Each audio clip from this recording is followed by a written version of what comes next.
जय Hind and hello guys, स्वागत है आपका आपके अपने यूट्यूब चैनल ज्ञानदेह होस्ट में। और इस वीडियो में मैं आपको बताने वाला हूं oil and natural gas corporation limited यानी कि ONGC apprentice 2025 recruitment apply online process के बारे में कि कैसे आपको इस वैकेंसी का फॉर्म फिलअप करना है, जो कि आपकी 2743 पोस्ट पर निकाली गई है। इस वीडियो के अंदर आपको कंप्लीट जानकारी दी जाएगी सभी प्रॉब्लम के हल सहित, तो आपको वीडियो को पूरा देखना है। गाइज, अगर आपने अभी तक वीडियो को लाइक शेयर नहीं किया हो तो कर दे और चैनल को सब्सक्राइब करके बेल आइकन ऑन कर लेना। फिर जो लिंक मैंने आपको इस वीडियो के डिस्क्रिप्शन में दिया है, आप ओपन करेंगे, आपको जानने को मिलेगा कि भर्ती 2743 वैकेंसी पर निकाली गई है। फॉर्म आप लोग इसके 6 नवंबर 2025 तक भर पाएंगे। इसमें अप्लाई करने के लिए किसी भी कैटेगरी कैंडिडेट को कोई फीस पे करने की आवश्यकता नहीं है। एज लिमिट 18 से 24 साल के बीच रखी गई है। साथ ही साथ SC ST कैंडिडेट को 5 साल की और OBC को 3 साल की छूट दी जाएगी। किस सेक्टर के अंदर कितनी वैकेंसी हो आप देखेंगे, और किस कैटेगरी पर अप्लाई करने के लिए क्या क्वालिफिकेशन चाहिए, फिर कौन से ट्रेड पर अप्लाई करने के लिए क्या क्वालिफिकेशन चाहिए, वो भी आप यहाँ पर चेक कर सकते हैं। इसके बाद में आप यहाँ पर जानेंगे कि ग्रेजुएट अप्रेंटिस पर आपको कितना स्टाइपेंड मिलेगा और ट्रेड अप्रेंटिस पर आपको कितना स्टाइपेंड मिलेगा। सिलेक्शन आपका कैसा होगा उसके बारे में भी यहाँ पर आपको जानकारी दी गई है। अब ये सब जानकारी चेक करने के बाद अगर आप इसमें एलिजिबल है और आपका इंटरेस्ट है तो आपको यहाँ पर लिंक देखने को मिलेंगे। अगर आपको डिप्लोमा ग्रेजुएट अप्रेंटिस पर अप्लाई करना है तो आप ये वाला लिंक ओपन करेंगे।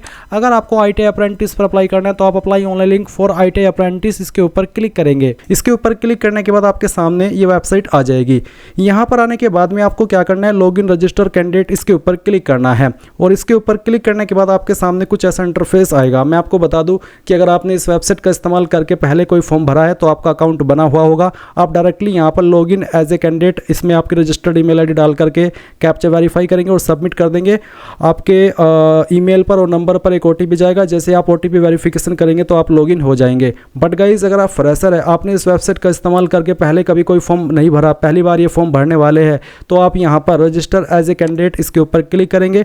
अगर आप अभी ITI कर रहे हैं तो आप ITI स्टूडेंट सेलेक्ट करेंगे, नहीं तो आप यहाँ पर आपका मोबाइल नंबर डालेंगे जो आप रजिस्टर करना चाहते हैं, अपनी ईमेल आईडी डालेंगे, ईमेल आईडी को दोबारा डाल करके वेरीफाई कर देंगे और ये कैप्चा कोड डालने के बाद रजिस्टर इसके ऊपर क्लिक करेंगे। अब गाइज, आपके नंबर पर जो OTP आया है वो OTP आप यहाँ पर डालिए और सबमिट के ऊपर क्लिक कीजिए। सबमिट पर क्लिक करने के बाद आप देखेंगे रजिस्टर्ड सक्सेसफुली और आपको यहाँ पर एक नंबर मिल चुका है। ये आपका अप्रेंटिस कोड है, आपको इसको कॉपी करना है और यहाँ से आपको ओके कर देना है। ओके करने के बाद में अब आपकी जो ईमेल आईडी अभी आपने रजिस्टर की है वो आप यहाँ पर डालिए, आई एम नॉट रोबोट, इसके ऊपर क्लिक कीजिए एंड देन फिर से सबमिट के ऊपर क्लिक कीजिए। अभी गाइज, जब आपने यहाँ पर OTP वेरिफिकेशन किया तो उसी वक्त आपको आपकी जो ईमेल आईडी आपने यहाँ पर रजिस्टर की है उसके ऊपर एक ईमेल सेंड की गई है, जो कि इस प्रकार की है, जहाँ पर है यूजर वेरिफिकेशन के नाम से सब्जेक्ट और आपका रजिस्टर नंबर इसके अंदर दिया है। साथ ही बोला प्लीज एक्टिवेट योर अकाउंट, तो आप यहाँ पर एक्टिवेट के ऊपर क्लिक कीजिए। इसके ऊपर क्लिक करने के बाद में आपका यूजर एक्टिवेटेड सक्सेसफुली, यानी कि आपका अकाउंट एक्टिवेट हो जाएगा। फिर आप यहाँ पर आइए, लॉगिन रजिस्टर के ऊपर क्लिक कीजिए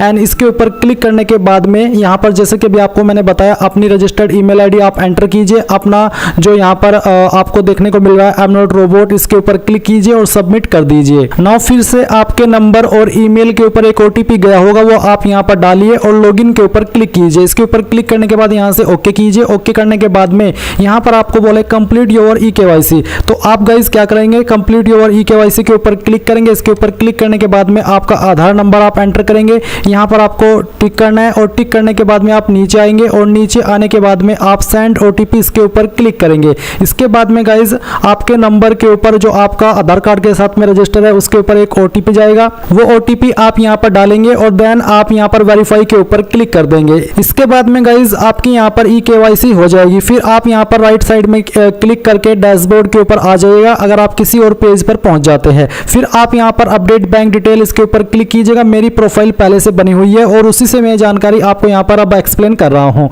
तो आप अपडेट बैंक डिटेल के ऊपर क्लिक कीजिए या फिर फिल बैंक डिटेल के ऊपर क्लिक करके आप यहाँ पर अपनी जानकारी भरेंगे। कैसे, आपको आपके IFSC कोड को यहाँ पर डालना है, आपका जो बैंक नेम है वो आप यहाँ पर सेलेक्ट कर लेंगे, आपका अकाउंट होल्डर नेम यानी कि किस नाम पर अकाउंट है वो आपको बताना है, अलाउड फॉर DBT इसमें आपको यस कर देना है, अकाउंट नंबर देना है, अकाउंट टाइप क्या है, सेविंग या करंट वो आपको सेलेक्ट कर लेना है। इसके बाद में पूछे कि is the above entered bank account linked seeded with Aadhaar, क्या ये आपका बैंक अकाउंट आधार के साथ में लिंक है, है, अगर हाँ तो आप यहाँ पर यस करेंगे। इसके बाद में आप यहाँ पर टिक करेंगे। अगर आपको नहीं पता कि लिंक है नहीं है तो आप डोंट नो के ऊपर भी क्लिक कर सकते हैं। फिर आप यहाँ पर सबमिट कीजिए। सबमिट करने के बाद ये जानकारी आपकी यहाँ पर सेव हो जाएगी। इसके बाद में आप यहाँ पर आइएगा और आपको अपडेट प्रोफाइल इसके ऊपर क्लिक करना है, या फिर कह लीजिए कि फिल प्रोफाइल डिटेल इसके ऊपर क्लिक करना है। इसके ऊपर क्लिक करने के बाद आपके सामने ये जानकारी आएगी। यहाँ पर मैं इस जानकारी को पहले से भर रखा हूँ तो मैं इसको एडिट करता हूँ। तो आप अबाउट मी के सामने एडिट के ऊपर क्लिक कीजिएगा। इसके ऊपर क्लिक करने के बाद आप अपनी ईमेल आईडी यहाँ पर डालिएगा, या फिर यहाँ पर ऑटोमेटिकली भरी हुई होगी। फिर आप यहाँ पर कोई अन्य नंबर देना चाहते हैं अपना तो आप दे सकते हैं, नहीं तो आप इसको खाली छोड़ दीजिए। आपको आपका जेंडर सेलेक्ट कर लेना है, मेल फीमेल जो भी है। इसके बाद में अगर आप दिव्यांग है तो आपको यहाँ पर यस करना है, नहीं तो आप नो कर दीजिए। फिर जो आपकी डेट ऑफ बर्थ है वो आप यहाँ पर कैलेंडर के ऊपर क्लिक करके सेलेक्ट कर लेंगे। आपके फादर या फिर मदर या फिर आपके पति पत्नी का नाम आपको यहाँ पर देना है। आपने जो भी नाम यहाँ पर दिया है उसके साथ में आपका क्या रिलेशनशिप है, फादर है, मदर है या फिर पति पत्नी है, वो आप सिलेक्ट कर लेंगे। फिर यहाँ पर आपने आपके फादर का नेम एंटर करना है। इसके बाद में नीचे आपको आपकी माताजी का नाम देना है। आईडी प्रूफ में आप यहाँ पर कोई एक आईडी सेलेक्ट कर लीजिए। जो भी आईडी आप यहाँ पर सेलेक्ट कर रहे हैं उसका फिर जैसे कि मैंने अदर सेलेक्ट किया तो अदर सेलेक्ट करके मैंने यहाँ पर आधार कार्ड लिखा है, और फिर आपको यहाँ पर आधार कार्ड की जो फाइल है वो अपलोड करनी है फ्रंट बैक दोनों से। इसके बाद में यहाँ पर गाइज जो आपने आईडी दी थी उसका जो नंबर है वो आप यहाँ पर लिखेंगे। स्टेट ऑफ डोमिसाइलियन के कौन सी स्टेट के निवासी है वो स्टेट आपको सेलेक्ट कर लेनी है। इसके बाद में अगर आपके पास निवास प्रमाण पत्र है तो आप सपोर्टिंग डॉक्यूमेंट के अंदर अपलोड कर देंगे, नहीं तो आप इसको खाली भी छोड़ सकते हैं। फिर आपकी कास्ट कैटेगरी कौन सी है वो आप यहाँ पर सेलेक्ट करेंगे। इसके बाद में आप यहाँ पर आपकी सिटी का नाम देंगे। आपका जो एड्रेस है वो आप यहाँ पर लिख देंगे लाइन फर्स्ट 2 के अंदर। स्टेट यहाँ पर अपनी सेलेक्ट कर लेंगे। अपनी डिस्ट्रिक्ट को आपको सेलेक्ट करना है, अपना पिन कोड डालना है। आपको यहाँ पर अब कैंडिडेट सिग्नेचर इमेज के अंदर आपका सिग्नेचर अपलोड करना है, जिसका जो फॉर्मेट है इनमें से कोई भी चल जाएगा। और यहाँ पर आपको अब नीचे आना है और अबाउट मी अपने बारे में कोई भी जानकारी आप देना चाहते हैं, बताना चाहते हैं तो यहाँ पर लिख दीजिए एंड देन फिर आप इसको सेव कर दीजिए।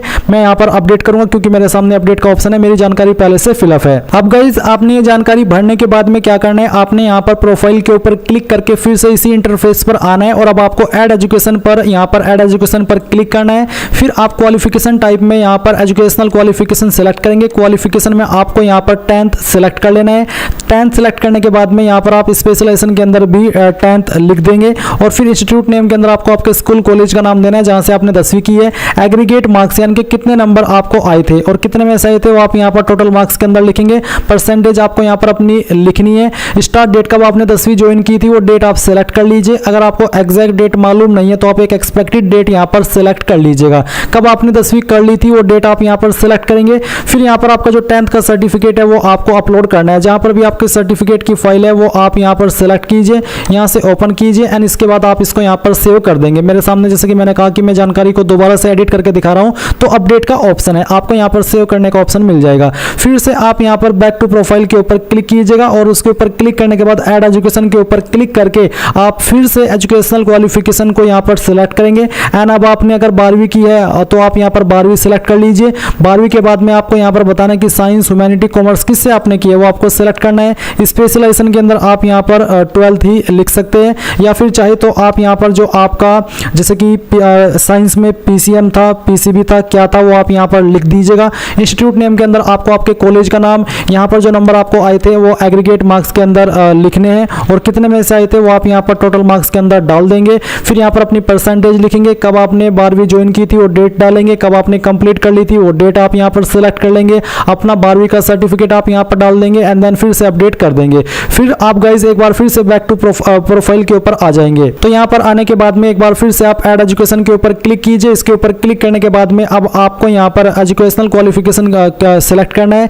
इसके बाद में अगर आपने ITI की है तो आप यहाँ पर ITI सेलेक्ट कर लेंगे। फिर आपका जो कैटेगरी सर्टिफिकेट है, सॉरी कैटेगरी सेक्टर है, NCVT या फिर SCVT, वो आपको सेलेक्ट कर लेना है। स्पेशलाइजेशन किस ट्रेड के अंदर आपने आपकी ITI की है वो आप यहाँ पर डालेंगे। इंस्टीट्यूट नेम के अंदर आपने कहाँ से आपकी ये जो क्वालिफिकेशन है वो की है उसका नाम लिखेंगे। कितने नंबर आपको आए थे वो आप यहाँ पर एंटर करेंगे, कितने में से आए थे वो आप यहाँ पर डालेंगे। परसेंटेज आपको यहाँ पर डाल देनी है। कब आपने ITI ज्वाइन की थी वो डेट सेलेक्ट करेंगे, कब आपने कंप्लीट कर ली थी वो एंड डेट के अंदर सेलेक्ट कर लेंगे। और यहाँ पर जो आपका क्वालिफिकेशन डॉक्यूमेंट है जो कि आप PDF के रूप में भी कर सकते हैं। अगर आपके एक से ज़्यादा डॉक्यूमेंट है जिसमें कि आप मार्कशीट ऐड कर सकते हैं, आपका सर्टिफिकेट ऐड कर सकते हैं, सभी चीज़ें आप ऐड करके उसको एक PDF के रूप में बना लेना है और वो फाइल आपको यहाँ पर अपलोड करनी है एंड देन आपको अपडेट के ऊपर क्लिक करना है या फिर सेव के ऊपर क्लिक करना है। अब गाइज आप यहाँ पर प्रोफाइल के सेक्शन पर आकर के एजुकेशन एप्लीकेशन में आप देख सकते हैं जितनी भी जानकारी आपने यहाँ पर क्वालिफिकेशन की भरी है वो सभी आपके सामने है। आप यहाँ पर इन सभी को चेक कर लेंगे। अगर आप कोई प्रेफरेंस देना चाहते तो आप एडिट के ऊपर क्लिक करके दे सकते हैं। जैसे कि मैंने यहाँ पर fitness trainer, welder and fitters इसको प्रेफरेंस दिए। आप एडिट के ऊपर क्लिक कीजिए। यहाँ पर जिसको भी आप प्रेफरेंस देना चाहते हैं वो आप यहाँ पर सिलेक्ट कर लीजिए और इस तरह से आप इसको सेव कर देंगे। अब गाइज जैसे ही आपकी प्रोफाइल की जानकारी कंप्लीट हो जाए, यानी कि आप आपकी जो प्रोफाइल डिटेल है उसको अपडेट कर लिए, तो आपके सामने कुछ ऐसा इंटरफेस आएगा। मैं आपको बता दूं कि मैंने जो इसमें रजिस्ट्रेशन का प्रोसेस इस वीडियो के अंदर ऐड किया है वो मैंने पहले किया था, क्योंकि आप इस वेबसाइट के ऊपर लाइफ टाइम के अंदर एक ही बार रजिस्ट्रेशन कर सकते हैं, जो कि मेरा पहले से होकर के रखा है। मैं इसको बार बार नहीं कर सकता, इसलिए वही पार्ट मैंने इसमें ऐड किया था। और उस वक्त इस वेबसाइट का इंटरफेस थोड़ा अलग था, इस बार थोड़ा सा अलग है। तो आप कंफ्यूज मत होइएगा। अगर आपको कोई ऑप्शन सही से दिखाई ना दे, आप किसी ऑप्शन में कंफ्यूज हो, तो आप वो कमेंट के माध्यम से पूछ लेना कि सर हमें ये चीज़ समझ में नहीं आ रही है, यहाँ पर क्या कैसे क्या फिल करना है, तो मैं वो चीज़ आपको क्लियर कर दूंगा। अभी आपके सामने जब ऐसा इंटरफेस आए, आपको क्या करना है, आप माई अपॉर्चुनिटीज़ इसके ऊपर क्लिक करेंगे। इसके ऊपर क्लिक करने के बाद आपके सामने कुछ ऐसा इंटरफेस आएगा जैसे कि आप वीडियो में देख सकते हैं। यहाँ पर आपको सबसे पहले इसमें क्या करना है, आप कई तरीके से आपकी इस अपॉर्चुनिटीज़ को फाइंड कर सकते हैं, जो कि अभी मैं आपको इस वीडियो के अंदर बता रहा हूँ। जैसे कि सिलेक्ट कोर्स टाइप, फिर सिलेक्ट सेक्टर इंडस्ट्री, फिर सिलेक्ट क्वालिफिकेशन, यानी कि क्वालिफिकेशन वाइज भी ढूंढ सकते हैं, कोर्स नेम वाइज ढूंढ सकते हैं, लोकेशन वाइज ढूंढ सकते हैं, और आप इस्टेब्लिशमेंट वाइज भी ढूंढ सकते हैं। इस्टेब्लिशमेंट मींस आपका वो कंपनी जो कि आपको अप्रेंटिस की वैकेंसी ऑफ़र कर रहा है। तो यहाँ पर जो ऑफ़र करने वाली कंपनी है वो ONGC है। ONGC की फुल फॉर्म क्या है वो आप देख सकते हैं, oil and natural gas corporation limited. तो अभी आपको क्या करना है, आप यहाँ पर इसमें सर्च बाय इस्टेब्लिशमेंट में oil and natural gas corporation limited ये सर्च करेंगे, और उसके बाद में जो आपको यहाँ पर इस तरह से ये सजेशन आएंगे, आपको इसको क्लिक कर देना है।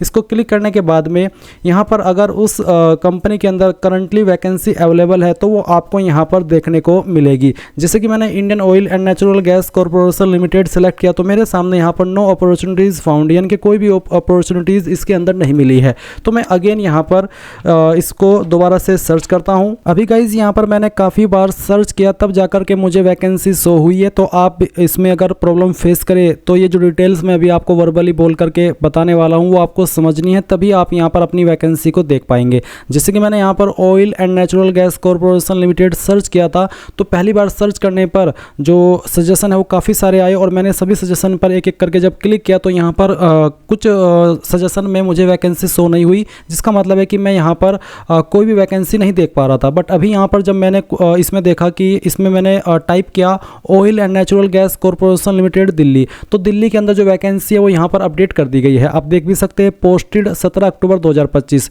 यानी कि ये जो वैकेंसी है ये आपकी 17 अक्टूबर 2025 के अंदर पोस्ट की गई है, जैसे कि आप यहाँ पर देख भी सकते हैं। और अलग अलग ट्रेड के अंदर यहाँ पर ये वैकेंसी पोस्टेड हुई है, और जो ITI अप्रेंटिस पर अप्लाई करे वही इस प्रोसेस को फॉलो करेंगे। जैसे कि यहाँ पर आपको इसमें अप्लाई करना है welder, gas and electric trade पर, तो आप क्या करेंगे, आप डायरेक्टली अप्लाई के ऊपर क्लिक करके भी अप्लाई कर सकते हैं, और आप चाहे तो पहले व्यू डिटेल्स के ऊपर क्लिक करके इस ट्रेड के लिए कितनी वैकेंसी है, कितने मंथ का आपका ट्रेनिंग रहेगा वो, और आपको स्टाइपेंड क्या मिलेगा, ये सब इन्फॉर्मेशन यहाँ पर चेक कर सकते हैं। और क्वालिफिकेशन क्या चाहिए मिनिमम, वो भी आप यहाँ पर चेक कर सकते हैं।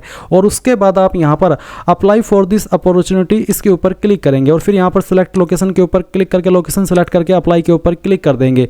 जैसे ही आप अप्लाई के ऊपर क्लिक करेंगे तो आप देखेंगे अप्लाइड सक्सेसफुली। अगर आपने आपकी प्रोफाइल की जानकारी को 100% कंप्लीट करके रखा है तो कोई भी एरर नहीं आएगा।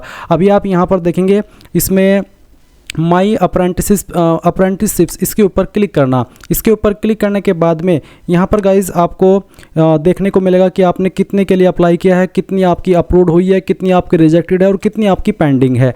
आप यहाँ पर इसमें जैसे कि मैंने पेंडिंग को सिलेक्ट किया और फिर सर्च के ऊपर क्लिक किया, अगर कुछ पेंडिंग हुआ तो आपको यहाँ पर देखने को मिल जाएगा। और उसके अलावा अगर रिजेक्टेड है तो आपको सर्च कर लेना है, वो भी आपको यहाँ पर देखने को मिलेगा। इसी के साथ में अगर अप्रूव्ड है तो आपको यहाँ पर वो भी देखने को मिलेगा। एंड अगर आप यहाँ पर कोर्सेज के सेक्शन पर क्लिक करते हैं तो आपको यहाँ पर इस तरह से आपके जो आपने अप्लाई किया है कोर्सेज है वो भी आपको यहाँ पर देखने को मिलेंगे। कई बार ऐसा है ये जो वेबसाइट है वो अपडेट कर दी गई है। ऑल इंडिया लेवल पर जितनी भी वैकेंसी निकलती है अप्रेंटिस की, अब वो इसी के माध्यम से भरी जाती है। तो आपको यहाँ पर हाँ, काफ़ी सारे कोर्सेज़ भी इस वेबसाइट के ऊपर ऑफ़र किए जाते हैं। तो आप यहाँ पर इसमें माई अप्रेंटिसशिप्स के सेक्शन में आकर के देख सकते हैं कि आपने किस ट्रेड पर अप्लाई किया है। एंड अगर आप मल्टीपल ट्रेड पर अप्लाई करना चाहते हैं तो भी आप सेम प्रोसेस फॉलो करके कर सकते हैं। अब ये तो मैंने जानकारी दी है आपको ITI अप्रेंटिस पर अप्लाई करने की। अगर आपको ग्रेजुएट अप्रेंटिस पर अप्लाई करना है तो आप इस वाली वेबसाइट के ऊपर आएंगे, जो कि आप यहाँ पर वीडियो में देख सकते हैं। मैं आपको बता दूँ, जो लिंक मैंने आपको इस वीडियो के डिस्क्रिप्शन में दिया है, आप एक बार फिर से ओपन कर लेना। अगर आप इसको ओपन नहीं किए हैं तो आप देखेंगे apply online link for diploma graduate apprentice, इसके ऊपर क्लिक करेंगे।